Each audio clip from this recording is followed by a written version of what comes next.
topic din namin yan dun sa office ng mga writers ang beses nagbe-brainstorm ko. Yung magbabago ba talaga yung cheater? Pwede. Yun daw. Ako kasi sabi ko, ang sagot ko, feeling ko, for me lang hindi naman ako psychologist or ano, yung paniniwala akong personal.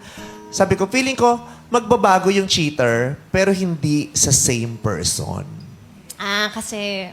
Oo. Magbabago siya dahil sa ibang tao. Ibang tao ang magbibigay sa kanya ng realization para mag-decide na hindi na mag-cheat. Pero hindi yung tao na yun. Yung taong nag-cheat ka na ng ilang beses, tapos pinatawad ka, Finorgive ka tapos na. siya yung magpaparealize sa'yo. Feeling ko hindi. It's another person. New character. New character talaga ang sa magbibigay pelikula sa'yo niya, ng oo. takot, ng kaba, Kaba. para magsabi, di ko na to gagawin. Ito yung tao talaga na, ito yung tao Nanginig hindi ka. ko kayang mawala at magalit sa akin at magtampo at di ko kayang masaktan kaya hindi ko to gagawin.